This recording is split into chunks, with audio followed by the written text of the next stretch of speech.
जय गुरु जी। शुक्राना गुरु जी। ओम नमः शिवाय। शिव जी सदा सहाय। ओम नमः शिवाय। गुरु जी सदा सहाय। शुक्राना मेरे मालिक का, जितना शुक्राना करूं उतना कम है। जय गुरु जी। गुरु जी ने जब मुझे अपने साथ जोड़ा या उन्हें लगा कि मेरे हिसाब से मुझे क्या क्या करना चाहिए संगत जी, तो उन्होंने मुझे सबसे पहले हुक्म दिया था सुखमनी साहिब के पाठ का। फिर मुझे चिल्लिया के साथ जोड़ दिया, जो कि मैं नहीं जानती थी, और वो बार बार मेरे सामने वही सुनवाते थे, तो वो सुनवाया। फिर मुझे समझ में आया, उन्होंने समझाया कि ये चीज़ें क्यों ज़रूरी हैं आपकी लाइफ में, आपको ये ज़रूरी क्यों है, आपको शब्द कैसे सुनने हैं, आपको क्या करना है। तो जो हमारी जर्नी के हिसाब से हमें ज़रूरत होती है, वो सब चीज़ें वो अपने आप स्टेप बाय स्टेप कराना शुरू कर देते हैं, हमारी कन्फ्यूजन दूर कर देते हैं। जो हमें वो सेवा देते हैं, उस सेवा का मतलब ये नहीं कि हम ये कर रहे हैं, हम होते कौन है करने वाले, उन्होंने दिया तो हम कर रहे हैं ना। वो करने देना चाहते हैं तभी तो हम करते हैं, क्योंकि उन्हें हमारे कर्म काटने हैं। तो हमारे कर्म काटने के लिए उन्होंने ये सेवा हमें दी है, वरना हमारी तो औकात ही नहीं है कि हम कुछ कर सकें उनके लिए, अपने रब के लिए। जब वो सेवा जो बख्श दे, उसे सर माथे पर लेकर उस सेवा को करो, चाहे वो घर में कुछ भी हो। अगर हम अपने घर का काम कर रहे हैं तो वो भी हमारी सेवा है, क्योंकि हम जो परिवार में जितने लोग रहते हैं ना, अगर उस तरीके से देखा जाए तो सारी सॉल्स होती है। कितनी सॉल्स हैं जो एक दूसरे का कर्ज उतारने के लिए इस लाइफ में तुमसे जुड़ी हैं। तो उनका अगर तुम काम कर रहे हो तो ये सोच लेना, तुम्हें कुछ पिछले जन्म का तुम उसका अपना कर्ज उतार रहे हो, तभी तुम उसके लिए ये सब कर रहे हो। तो ये सब चीज़ें तो चलती रहती हैं। जैसे एक स्टोरी, एक सत्संग है छोटा सा जो मुझे याद आ रहा है, गुरुजी याद दिला रहे हैं कि एक बार एक गांव में एक थोड़ा सा, जैसे होता है ना कि एक पिता होता है, एक पुत्र होता है, लेकिन उनके घर में और कोई नहीं होता। लेकिन उस पिता का पुत्र ज़्यादातर बीमार रहता है, ज़्यादातर बीमार रहता है, और वो पुत्र की बीमारी की वजह से बहुत परेशान रहते हैं। तो उस दिन कुछ दिनों से वो बहुत ज़्यादा परेशान होते हैं और अपने भगवान के सामने बहुत अरदास करते हैं कि मैं इस पुत्र की वजह से इसकी बीमारी ठीक नहीं हो रही, मेरे मालिक क्या करूं। तो वहाँ पर एक बहुत पहुँचे हुए संत आते हैं उस गांव में। तब वो उस संत के पास पहुँचते हैं और संत के सामने गिर कर बोलते हैं, संत जी मेरा पुत्र बहुत बीमार रहता है, तो मैं क्या करूँ। संत ने कहा ये सब माया है। कहने लगे कैसे महाराज, वो तो मेरा पुत्र है, तो मैं उसकी बीमारी का जो कमाता हूँ पूरे दिन का, मैं उसके ऊपर खर्च कर देता हूँ, तो मैं इतना ज़्यादा मैं जो बनना चाहता हूँ वो नहीं कर पा रहा हूँ। तब उन्होंने समझाया, एक आंखें बंद की, उसके बारे में सब कुछ देखा और उन्होंने एक अमाउंट बता दिया। उन्होंने बोला कि तू इतना अमाउंट ले, इतने पैसे ले और उस बच्चे के सामने रख दे और तू बाहर निकल जा और कमरा बंद कर दे, तो और फिर तू देखना क्या होता है। आप यकीन मारोगे संगत जी, वो अपने पुत्र के सामने उतने ही पैसे जितने संत ने उन्हें बताए थे, वो पूरा अमाउंट उस बच्चे के सामने रख के वो बाहर, कमरे के बाहर आ जाते हैं और वो कमरा बंद कर देते हैं और बाहर छुप कर विंडो से देखते हैं कि जब वो लेटे होते हैं और वो पैसे वहाँ रख के चले जाते हैं हाथ जोड़ के, तो वो उनका बेटा उठता है। वो ये देख के हैरान होते हैं कि वो बेटा एक आदमी का रूप ले लेता है, दाढ़ी वाले आदमी का रूप ले लेता है, और वो सारे पैसे गिनता है कि कितने पैसे यहाँ रखे हैं, और वो गिनता है, वो पूरे होते हैं और वो वापस वहाँ लेट जाता है और वो मतलब सांसें छोड़ देता है। मतलब उनका कर्ज पूरा हो गया। ये मेरे मालिक इस सत्संग से बताना चाह रहे थे कि हर किसी का कर्ज तुम्हारे ऊपर है। उसका जो तुम देनदार हो, अगर देनदार हो तो तुम्हें उतना पे करना ही पड़ेगा। हो सकता है तुमने क्या कर्मा किए हैं, वो कर्मा क्लियर करने के लिए ही हम एक दूसरे का कनेक्शन बनता है। कौन किसका पुत्र बन के आता है, कौन किसका पति, कौन किसकी पत्नी, सब रिलेशंस जो है सब कर्मास पे डिपेंड करते हैं। और हमारा रब सब जानता है कि हमें कब, कहाँ, क्या, किसका क्या देना है। हमारे ऊपर क्या देनदारी है ये सब वो जानता है, हम नहीं जानते। अगर हमें वो कोई सेवा बख्शते हैं तो उस सेवा के बदले हमारे कर्मास क्लियर होते हैं, हमारा अकाउंट क्लियर होता है। तो ये चीज़ें वो जो धीरे धीरे हमें सिखा रहे हैं कि सेवा, तुम अपनी ईगो मत बनाओ कि हमें ये मिली, हम ये करते हैं। हम करने वाले कोई नहीं है संगत जी, नीमा होके रहो। हमारा रब यही बताता है, जितना नीमा होके रहोगे, जितना तुम नाम लोगे, जितना अपने रब को याद रखोगे, उतना अच्छा है। हर किसी को अपने इक्वल समझो। पैसा वैसा सब रखा रह जाता है। जब इंसान को कोई बीमारी लगती है ना, तो वो कब साइड में हो जाता है पता भी नहीं चलता। तो ये सब चीज़ें तो ये सब बेकार है, ये सोचना ही नहीं चाहिए। और फिर धीरे धीरे जब रब नाम लेना सिखा देते हैं तो उसके बाद जो सिमरन उनका शुरू में होता है, जैसे मेरे साथ सबसे पहला सिमरन शब्द का जो हुआ था, वो सबसे पहला शब्द मेरे रब ने मुझे सिखाया था जब उन्होंने बाँह फड़ी थी। उन्होंने मुझे यही बोला था कि जहाँ ले चलोगे वहीं मैं चलूँगा, जहाँ नाथ रख लोगे वहीं मैं रहूँगा। मतलब उन 2 लाइनों में उन्होंने मुझे सब कुछ समझा दिया था कि जहाँ मैं अब लेके जा रहा हूँ, जिस रास्ते से लेके जाऊँगा तुझे चलना है। तू बिल्कुल ये नहीं बोलेगा कि मेरे साथ ये क्यों हो रहा है, वो क्यों हो रहा है। जो भी कष्ट आएंगे झेलता जा, गिरने में दूंगा नहीं, डूबने में दूंगा नहीं, मैं तेरे साथ हूँ। इसके बाद कोई क्वेश्चन रह ही नहीं जाता, मुझे क्या क्या झेलना है, या मुझे किन चीज़ों पे अपने कंट्रोल रखना है, या मुझे किन चीज़ों के बारे में सोचना है। ये छोटी मोटी चीज़ें, ये इसने ये कह दिया, उसने वो कह दिया, मुझे इन चीज़ों को अवॉइड करना है। मुझे अपने आप को डिस्ट्रैक्ट नहीं होने देना, मुझे किसी के बारे में कुछ गलत नहीं सोचना और ना बोलना। जैसे एक बार मैं सुबह का सिमरन करने के बाद अपने रब के पास बैठी थी, उनसे रिक्वेस्ट कर रही थी, तब उन्होंने मुझे पता नहीं क्या बोला, ऐसा दिमाग में कि उन्हें कुछ मीठा खाना है, मीठा खाना है। मैं मीठा एकदम से क्या बनाऊं, मुझे ध्यान नहीं आया। मुझे गुरुजी ने आंखों के सामने दिखा दिया कि तू मेरे को चूरमे के लड्डू भी बना के दे सकती है। मैं कहा हाँ, वो भी तो मीठा ही होता है और रोटी का होता है। तो फिर चाय भोग के साथ चूरमे के लड्डू खिलाए, तो वो गणपति बप्पा को भी भोग लगाया। मैं कहा वाह, अच्छा आप लोगों को ये खाने का मन कर रहा था।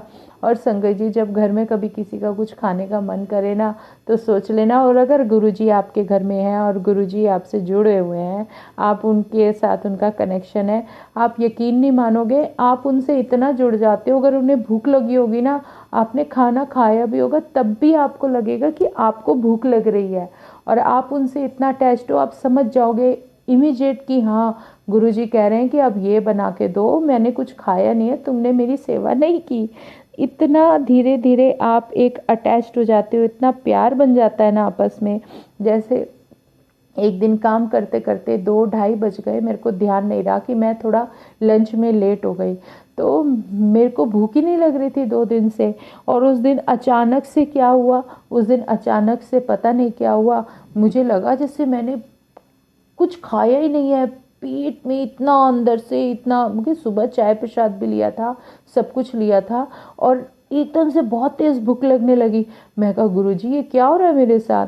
फिर मुझे याद आया, आज सामने देखा, ओ गुरुजी मैंने आपको भूख ही नहीं लगा, लंच तो दिया ही नहीं अभी तक, इतना लेट हो गई। क्योंकि कोशिश रहती है 2 बजे तक दे दूँ, और आज तो मेरे 2:30 बजने वाले। गुरुजी कह रहे होंगे आज तो तूने मुझे भूखा कर दिया, भाई कहाँ है मेरा दिन का लंच। फिर भागी फटाफट से, फिर लंच गुरुजी का बना के दिया। मतलब आप इतना एक, जो आप ये सोच लो कि अगर आपके पास रब है ना, वो भगवान तो है, लेकिन जब आप उनके साथ अपने आप को जोड़ लेते हो, एक कनेक्शन बना लेते हो, एक फीलिंग्स बन जाती है ना, तो वो आपके फैमिली में सबसे बड़े होते हैं।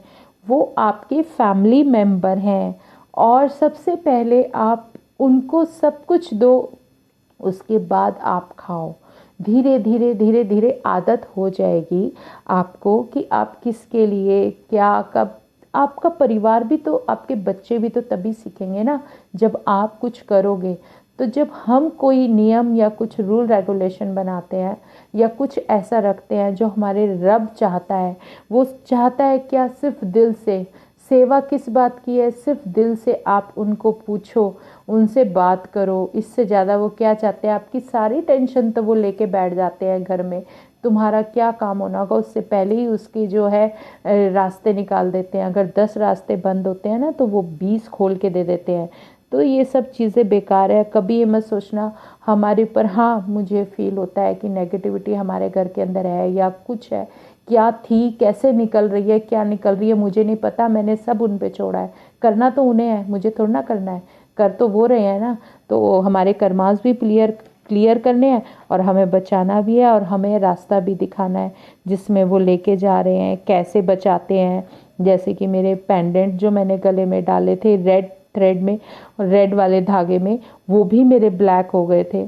तो कैसे स्वरूप डैमेज हो गया। मुझे हाथ में कभी ब्रेसलेट नहीं डाल पाई मैं संगत जी, जब भी पहनती थी वो तभी टूट जाता था। जो सबसे पहला सत्संग के बाद पहना था ना, वो 2 दिन के अंदर ऐसा ढीला ऐसा हो गया जैसे पता नहीं कितने महीनों पुराना ब्रेसलेट है।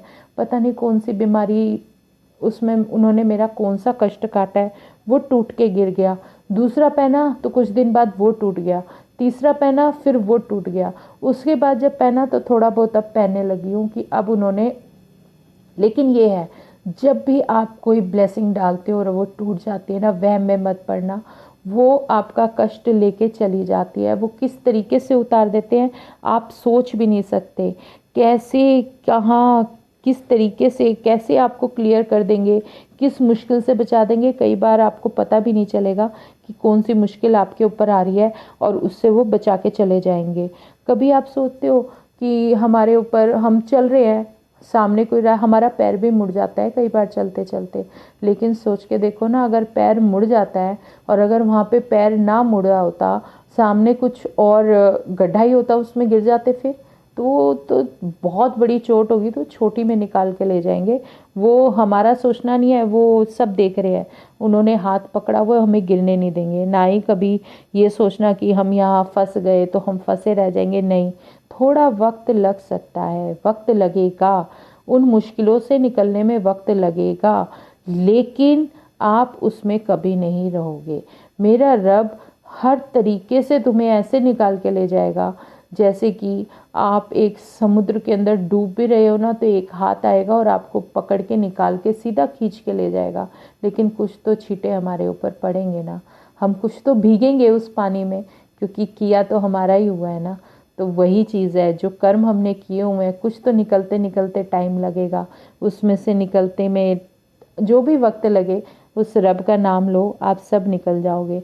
एक बार मेरे को मेरे गुरु जी के स्वरूप के ऊपर, उसमें बिल्कुल आप यकीन मानोगे, बिल्कुल राउंड सर्कल था, ज़ीरो ज़ीरो टाइप, मतलब शून्य। शून्य की ब्लेसिंग मिली। मुझे नहीं समझ आ रहा था। गुरुजी, मैं बार बार बोली, मैं कहा गुरुजी इसकी इस ब्लेसिंग का मतलब क्या है, शून्य का मतलब क्या होता है। और उन्होंने मुझे शून्य का मतलब भी बता दिया। मुझे नाम जपते वक्त उसमें उसका शब्द के अंदर ही आंसर दे दिया। और उन्होंने मुझे इस तरीके से ब्लेसिंग दी कि शून्य का अर्थ होता है जब व्यक्ति पूरी तरीके से शून्य हो जाता है। जब ओंकार की ध्वनि सुनाई पड़ती है। ओंकार कब सुनाई देता है, जब वहाँ पर बिल्कुल शून्य होता है। जब हमारी अर्थ पे बिल्कुल शून्य था, तब ओंकार से शुरुआत हुई थी अर्थ के ऊपर। ओमकार एक ऐसी ध्वनि है जो कि नया जीवन देती है। उस ओमकार का जो मुझे ब्लेसिंग मेरे रब ने दिया, उसके बाद मेरे सारे क्वेश्चन ख़त्म। मैंने कहा ओके गुरुजी, आपने समझा दिया। और ये ओमकार की जो ब्लेसिंग है, जो अपने आप रब से मिलती है, वो सिर्फ पूर्ण गुरु दे सकता है। पूर्ण गुरु के अलावा ये ब्लेसिंग आपको कभी कोई नहीं दे सकता।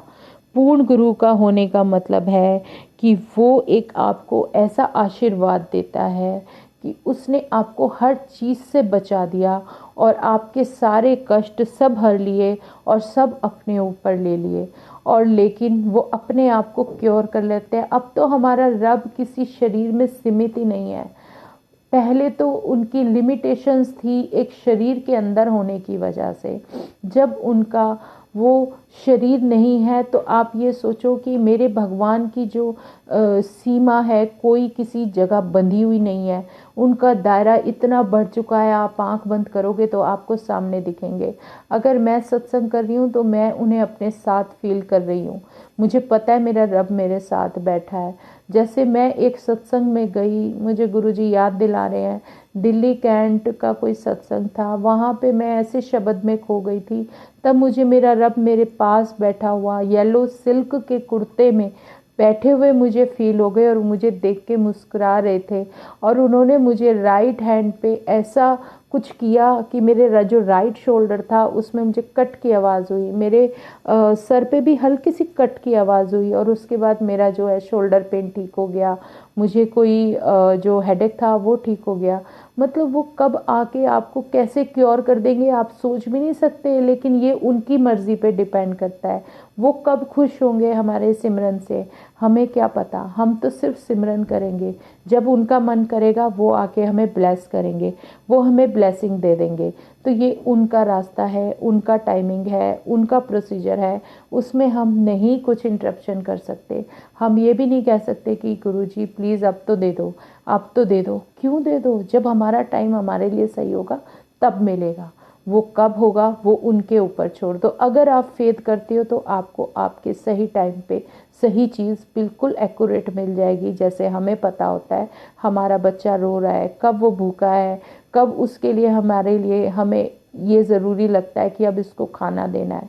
कई बार हमें पता होता है कि इसका पेट बहुत भरा हुआ है लेकिन अब खाना देना ठीक नहीं, लेकिन बच्चे को लगता है कि मैं भूखा हूँ और वो खाना मांगता है। समझ रहे हो मेरा मकसद? समझो बताने का कि हमें अक्ल नहीं, हमें समझ नहीं है कि हमें किस चीज़ की कब ज़रूरत है, लेकिन उसे सब दिख रहा है, वो सब जानता है। जब जो चीज़ चाहिए होगी बिना कहे वो पहले हमारे देगा। तो वो चीज़ें उनके ऊपर छोड़ दो। वो एक पूर्ण गुरु है जो हमें ब्लेस करता है। वो एक इतनी कीमती चीज़ है जो आप ये सोचो आप कितने कितने कीमती हो उसके लिए। आप एक एक बहुत कीमती चीज़ हो। हमारा कुछ बहुत कीमती बहुत चीज़ होती है ना, हम उसे तिजोरियों के अंदर रखते हैं, हम उसे बाहर नहीं निकाल के सबको दिखाते कि देखो देखो ये मेरा है, ये मेरा है, ये मेरा है। समझ रहे हो? हम नहीं चाहते कि कोई देख ले। ऐसे हम कीमती लोग हैं जिसे हमारा रब संभाल के रखता है, अंदर रखता है कि नहीं जब टाइम आएगा धीरे धीरे धीरे हम इसको दिखाएंगे। हम लोगों को खुद ही पता चल जाएगा। चंदन की खुशबू कभी रुकी है क्या? चंदन का पेड़ कितनी खुशबू देता है, चंदन का टीका कितनी खुशबू देता है। तो आपको चंदन की लकड़ी की तरह बनना है जो आपकी खुशबू धीरे धीरे धीरे लेकिन हमेशा पूरे जीवन तक आपके साथ रहे। आप खुद ऐसे बनने की कोशिश करो। गुरुजी कहते थे कि मैं तो तुम्हें खुशबू एक देता हूँ, एक ब्लेसिंग देता हूँ जब मेरी खुशबू तुम सूंघते हो। मैं चाहता हूँ कि तुम मेरी संगत हो, तुम मेरी असली संगत हो, तुम्हारे जीवन से ऐसी खुशबू आए कि और कितने लोगों का जीवन महक जाए। वो चीज़ें तुम करो। तुम अपने आप को ऐसा बनाओ कि तुम मेरी संगत हो, तो तुम अच्छे सारे गुण अपने अंदर ले लो। तुम जैसे चंदन का वृक्ष होता है ना, खड़ा होता है बिल्कुल सीधा, उसमें इतनी महक होती है, उसके आसपास जितने ट्रीज होते हैं ना उन सब में चंदन की खुशबू आती है। कई बार काटने वाले भी कंफ्यूज हो जाते हैं कि ये चंदन की लकड़ी है या नहीं है। तो इस तरीके से आप अपने अंदर एक लौ जगाओ अपने रब के नाम की, धीरे धीरे धीरे। और ये पता है एक बारी में नहीं होता। जब आप सिमरन शुरू करते हो, जब नाम लेना शुरू करते हो, तो हो सकता है 2 साल 3 साल 5 साल, कभी तो रब तक हमारी आवाज़ पहुंचेगी। अगर हम सत्संग कर रहे हैं कभी तो मेरा रब सुनेगा कि ये मेरा संगत है, ये मेरा नाम जप रहा है, मुझे इसके साथ रहना है। वो आपको अपना एहसास खुद कराना शुरू कर देगा। संगत जी, बहुत प्यार मिलता है रब से, बहुत प्यार मिलता है।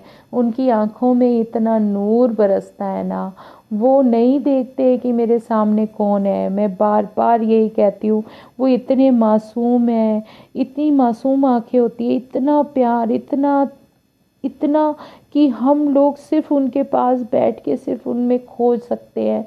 हम संगत जी बिल्कुल डिमांड मत करो, मत बोलो कि हमें ये दे दो, हमें वो दे दो। क्या देंगे वो? हाँ, क्या चीज़ों का मायने है क्या?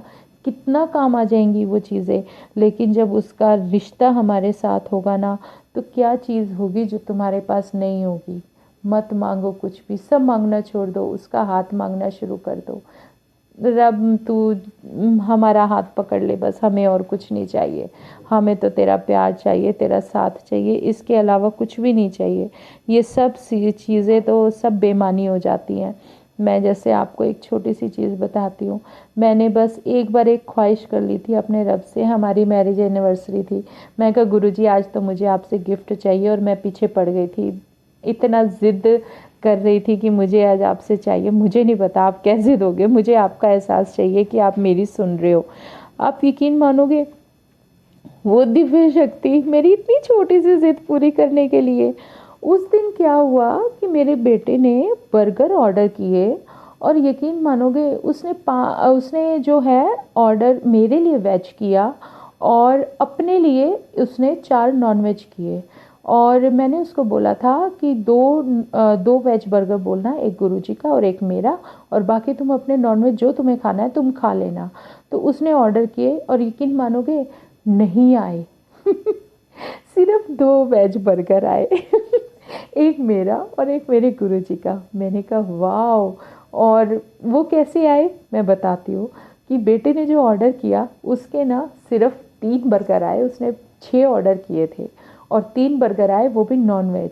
तो उसने कहा कि ये क्या है, मैंने तो पेमेंट कर दी है इन बर्गर्स की, तो ये क्या चक्कर है। तो उसने क्या किया, उसने फिर कॉल किया, उनको डांटा, उनको काफ़ी कुछ बोला। तो उसके बाद क्या हुआ, जो 3 बर्गर आ गए थे वो ठीक है, 2 नॉनवेज और आते हैं, इमेजिन। और जो 2 वेज बर्गर वो एक्स्ट्रा देते हैं ना, उन वेज बर्गर की कोई पेमेंट नहीं ली जाती। वो कहते हैं हमारी वजह से आपको प्रॉब्लम हुई है, इन वेज बर्गर की हम पेमेंट नहीं लेंगे, आप सिर्फ इन नॉन वेज का जो हमने आपको ऑर्डर दिया है इसका करो। जय गुरु जी, मतलब गुरु जी ने अपना और मेरा बर्गर बिना किसी कॉस्ट के हम दोनों ने इंजॉय किया। मतलब उस दिन वो 2 बर्गर, मेरा और जो गुरु जी का बर्गर आया, वो बिना किसी कॉस्ट के आया। सोचो कितनी बड़ी बात है, मेरे लिए तो बहुत बड़ी थी। मैंने कहा गुरुजी वाह, ये क्या किया आपने, ये तो मैं सोच भी नहीं सकती थी।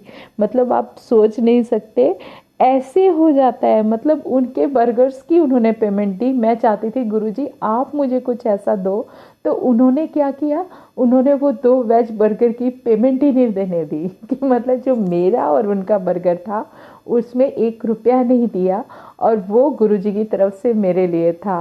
ओह जय गुरुजी। और यकीन मानो उस दिन केक केक जो एनिवर्सरी केक था वो भी एक संगत की तरफ से गिफ्ट आ गया। मतलब गुरुजी ने कहाँ से दिलवा दिया, कहने लगे ले तुम बना तो इतना प्यार कहाँ मिलेगा, क्या चीज़ जो तुम सोच नहीं सकते, क्या पैसे पैसे पैसे, मतलब इतना प्यार, प्यार के सामने ये कोई चीज़ कीमत रखती है, कुछ कीमत नहीं रखती संगत जी। बहुत प्यार मिलता है, आप एक बार उनसे जुड़ के देखो, और जब आप उनसे जुड़ जाते हो तो पता नहीं कहाँ कहाँ से क्या भाव आपके मन में आएंगे। आप उनके लिए कविताएं गाना शुरू कर दोगे, आप उनके लिए नगमे गाना शुरू कर दोगे, आप उनके साथ इंजॉय करोगे, और वो आपको रिप्लाई करेंगे। सोचो आप इतने जुड़ जाओगे ना उनसे, कि ये सब बेकार की चीज़ें लगती हैं, कि ये नहीं लेना वो नहीं लेना, ये करना वो करना, सब बकवास, सब छोड़ दो, सब भूल जाओ। हम तो बस ये चीज़ें तो ज़रूर बोलते हैं कि गुरुजी जैसे जब से आपसे जुड़े ना, जैसे ज़िंदगी कुछ भी नहीं तेरी मेरी कहानी है, कुछ पाकर खोना है, कुछ खोकर पाना है, जीवन का मतलब तो आना और जाना है। मतलब 2 पल के इस जीवन से एक उम्र चुकानी है, जिंदगी और कुछ भी नहीं तेरी मेरी कहानी है। सच में ये कहानी सिर्फ भगवान की और हमारी है, और एक ऐसा नगमा है जिसमें हम दोनों को एक दूसरे को जो है बस एक दूसरे को ही देखना है और कुछ नहीं देखना। शुक्राना मेरे गुरुजी महाराज का, पल पल शुक्राना मेरे मालिक का, कि उन्होंने हमें इस लायक बनाया और अपने आप से जोड़ा। शुक्राना मेरे गुरुजी, शुक्राना, अनंतम शुक्राना। ओम नमः शिवाय, शिवजी सदा सहाय। ओम नमः शिवाय, गुरुजी सदा सहाय। संगत जी, अब हम यहीं विराम करते हैं और अगले सत्संग में फिर मैं आपको और आगे के सत्संग बताऊंगी। जय गुरु जी, शुक्राना गुरु जी।